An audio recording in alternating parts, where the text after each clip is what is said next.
Mesdames, Messieurs, très bon après-midi. Bienvenue à Paris. En anglais dans le texte, Welcome to Paris. Je pense que nous bénéficions de traductions simultanées, mais je vois que peu d'entre vous l'utilisent. I think we have simultaneous translation, but it seems that you are not so many to use it, which means that you are perfectly French fluent, which is a pleasure. Quelques mots avant de présenter Madame la Ministre qui nous fait l'honneur d'ouvrir ce colloque de fin de programme de ce programme conjoint Une seule santé, pour rappeler que le ministère de la Santé et de la Prévention où nous vous accueillons est une des 5 tutelles de l'agence. Nous avons 5 chefs de file, dont la santé. Et évidemment, nous souhaitons ici et maintenant remercier très chaleureusement Madame Firmin Lebaudot, notre ministre de la Santé en charge des territoires et de la santé environnementale, pour l'intérêt majeur qu'elle porte pour ce sujet One Health, ce sujet Une seule santé. Et donc, c'est un vrai plaisir de vous accueillir, Madame la Ministre, pour que vous puissiez faire quelques mots d'introduction à la conclusion de ce programme conjoint européen Une seule santé. Le JP One Health a été lancé au siège de l'ANSES début 2018. Depuis, nous avons connu la pandémie de Covid-19 et nous ne pouvons être qu'infiniment reconnaissants à nos gouvernants de continuer à classer au rang de leurs priorités ces questions de prévention, de détection et de réponse rapide et appropriée aux risques zoonotiques. Si la crise Covid a été une crise, elle a certainement été zoonotique, même si on n'en a pas toutes les preuves. Et donc, nous sommes heureux de pouvoir, ici et ensemble, parler de cette stratégie One Health. Madame la Ministre, je vous laisse la parole.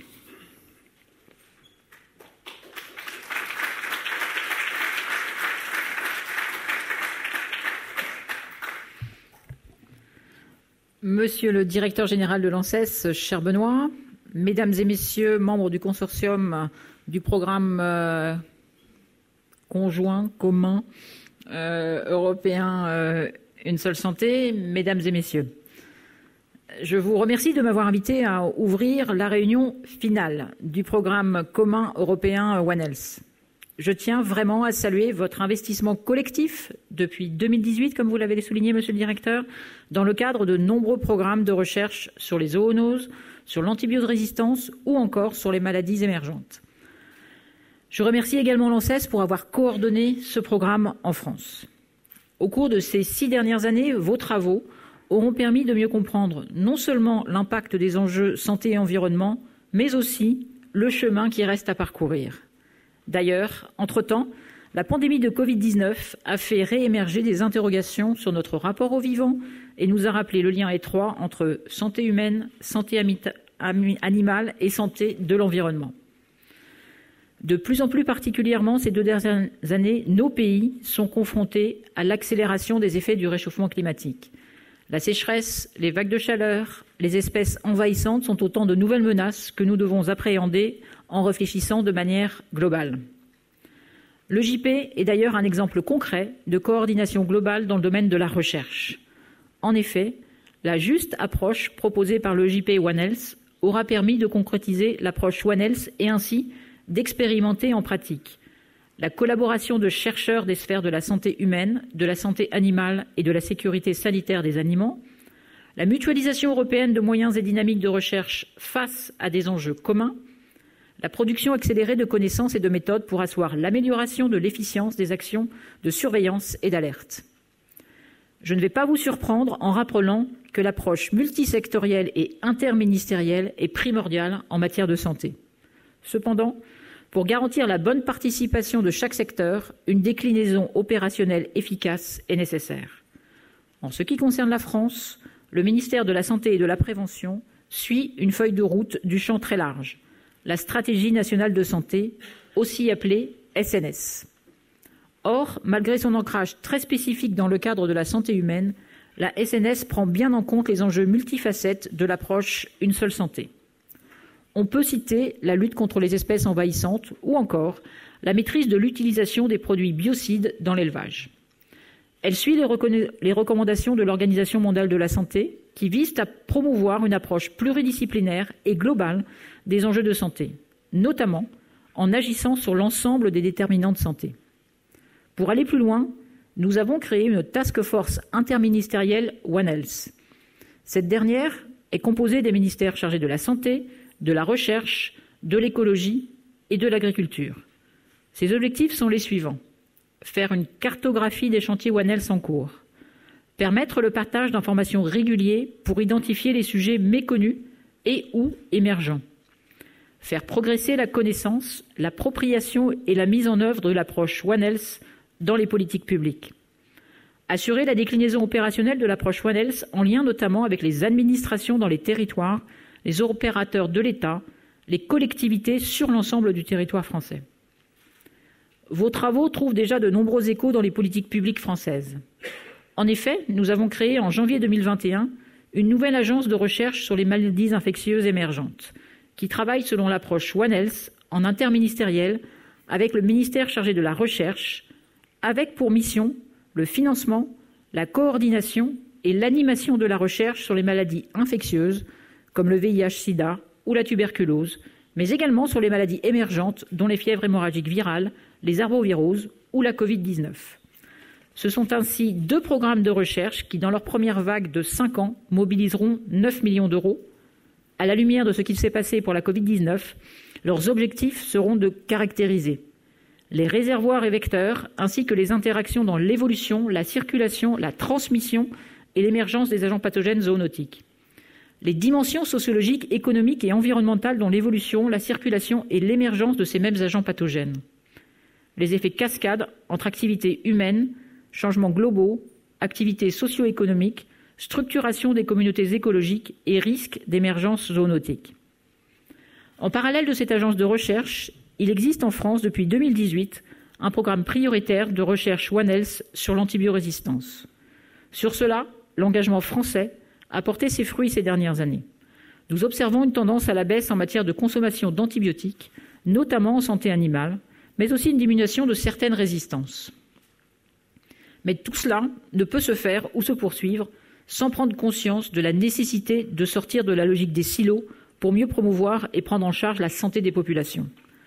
Or, ce besoin de connecter les acteurs s'applique au niveau national, quand on parle de l'administration, mais aussi au niveau régional et international, quand on pense à l'ensemble de la communauté internationale qui doit prendre part à cet effort. Au niveau régional, dans le cadre de l'Union européenne, la France œuvre également pour que ces actions s'inscrivent dans le cadre des initiatives européennes et notamment qu'elles agissent en synergie avec la nouvelle stratégie de l'Union en matière de santé mondiale qui promeut l'approche « Une seule santé ». One Health. Mais il nous faut penser les choses de manière plus large, d'où notre implication dans la région européenne de l'OMS, où les lignes ont aussi tendance à bouger. Je pense en particulier au groupe consultatif technique Une seule santé, qui a été lancé en fin d'année 2022 en vue de l'accompagnement des pays de la région dans l'implantation d'une seule santé. Au niveau international, la France et le ministère de la Santé et de la Prévention sont pleinement investis dans ce champ, parce que c'est un levier cardinal pour mieux gérer les crises sanitaires d'envergure. Au début de la pandémie, nous avons beaucoup poussé, en duo avec l'Allemagne, pour lancer un panel d'experts de haut niveau rattachés à l'ONU pour guider l'action des États membres. Depuis, nous continuons de porter cette ambition dans les négociations pour un nouvel accord international sur les pandémies, afin qu'il intègre pleinement la promotion et l'implantation d'une seule santé. Mesdames et messieurs, je le disais en introduction, les effets croisés du changement climatique, de la multiplication des échanges commerciaux et de la croissance démographique laissent à craindre l'apparition prochaine de nouveaux agents pathogènes zoonotiques. Il est donc essentiel de développer des moyens technologiques permettant de comprendre et de neutraliser ces agents pathogènes avant même qu'ils ne franchissent la barrière des espèces. L'expertise de la France en matière d'infectiologie, de vaccinologie, de santé publique et d'études des maladies émergentes est mondialement reconnue. Au-delà de la volonté politique affichée ces derniers mois, il est maintenant nécessaire de faire la démonstration du plein potentiel de l'approche One Health lorsqu'elle guide les politiques publiques. Désormais, notre volonté est que chacun, à son niveau, puisse agir pour un environnement favorable à toutes les santé. Les acteurs de la santé, par exemple, font d'ores et déjà évoluer leurs pratiques médicales, prenant concrètement en compte ces liens entre biodiversité et santé et mettent en place des mesures de planification écologique. Ou encore, les chercheurs, vous en êtes l'exemple, prennent aussi en compte ces enjeux.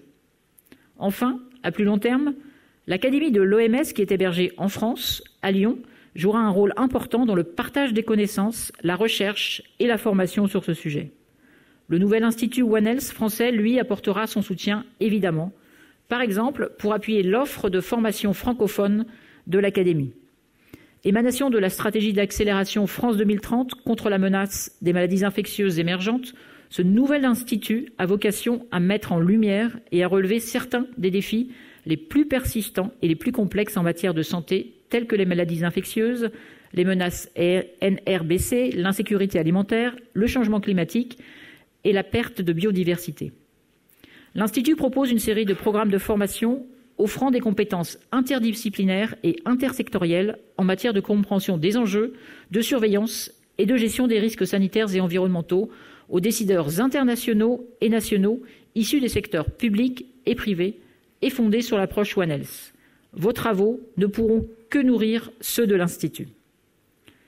Je tiens à rappeler ici que permettre à tous de vivre en bonne santé et promouvoir le bien-être de tous à tout âge d'ici 2030 est un des objectifs de développement durable des Nations Unies pour lequel nous devons accroître nos efforts. Cela se fera par la prise en compte de conscience collective de l'impact de nos modes de vie sur notre environnement et sur notre santé. Les États doivent ainsi assumer un rôle de synthèse entre contraintes acceptables, incitations appropriées et acceptabilité sociale. La communauté scientifique doit nous accompagner et nous donner les moyens, par l'amélioration rapide des connaissances, de passer du principe de précaution au principe de prévention et ainsi de mieux anticiper les risques pour permettre la mise en place de mesures proportionnées et réalistes. C'est cela notamment qui doit guider notre action, tant sur les questions d'utilisation de produits phytosanitaires que sur les perturbateurs endocriniens ou tous les autres plus loin diffus. La clé de réussite réside dans la relation de confiance que nous créerons entre l'État, les collectivités territoriales et les citoyens, et naturellement la communauté scientifique. Collectivement, nous devrons assumer de faire valoir dans les arbitrages politiques et dans la mise en place de ces politiques publiques, tant au niveau national qu'européen, une approche globale et transversale, environnement, air, climat, énergie, santé, et ainsi faire le choix entre le coût des impacts subis ou le coût de la prévention choisie. Je vous souhaite à tous d'excellents débats autour de ces enjeux à l'occasion de ces dernières journées du programme commun européen One Health. Je vous remercie et bon après-midi.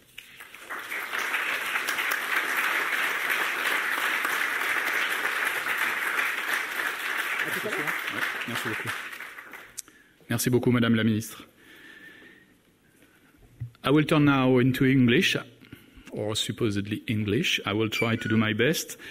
Just to say that the agency, ANSES, who coordinated this program, is a French agency for food, environmental and occupational health and safety.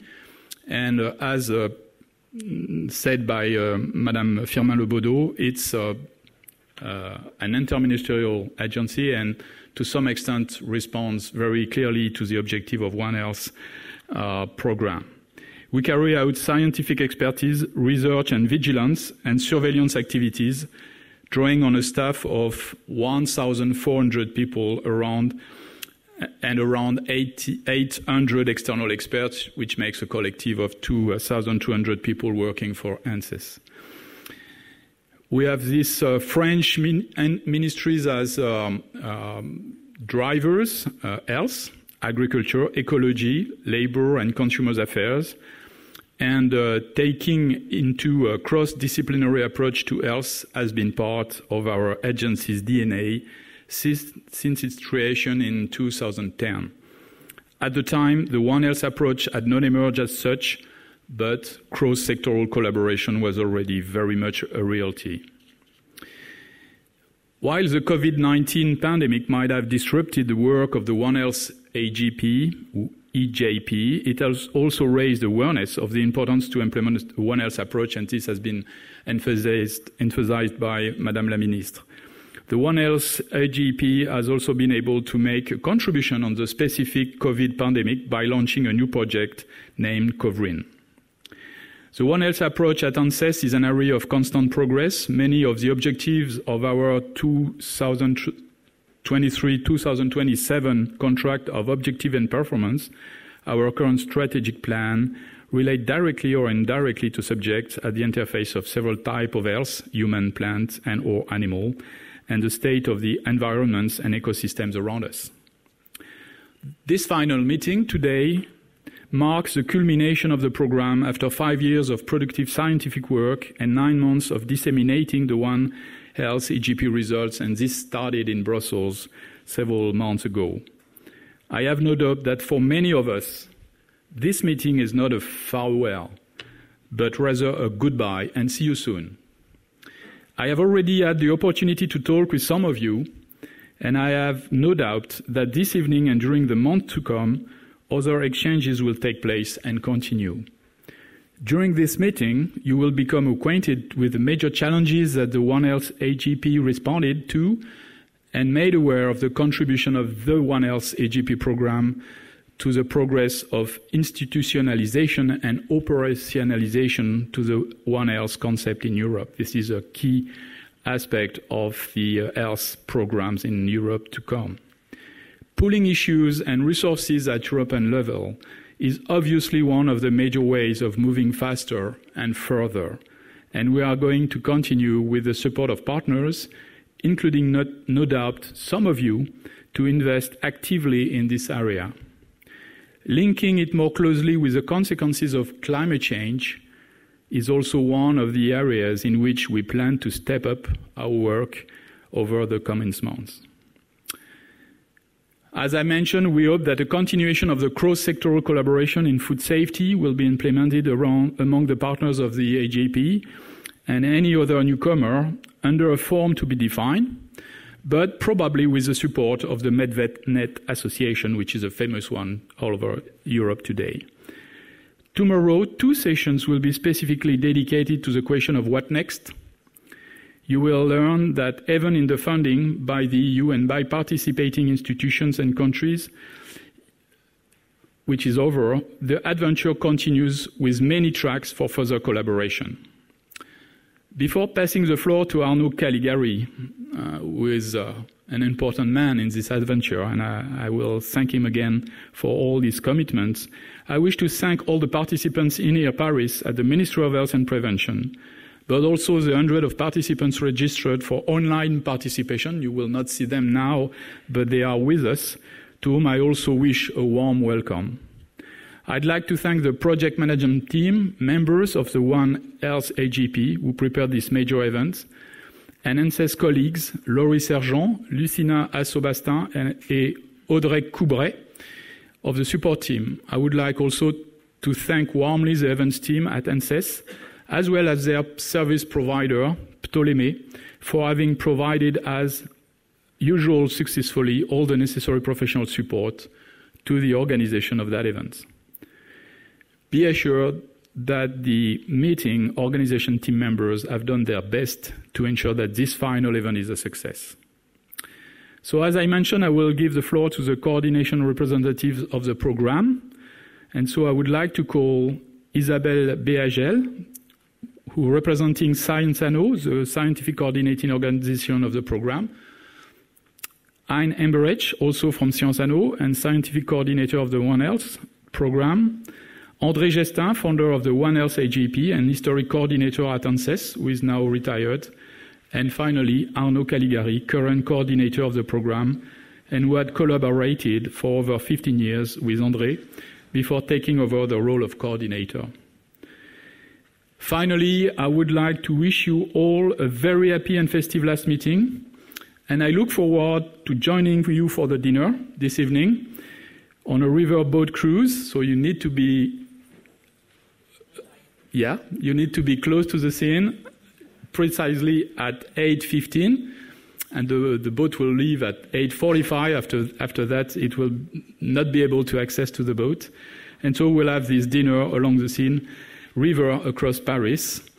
I also cross my fingers in order to prevent, and this is the time for prevention, the rain to come, because it is somewhere surrounding Paris. Arnaud, the floor is yours, please. Thank you very much for all your animation and coordination work. Thank you, Benoît.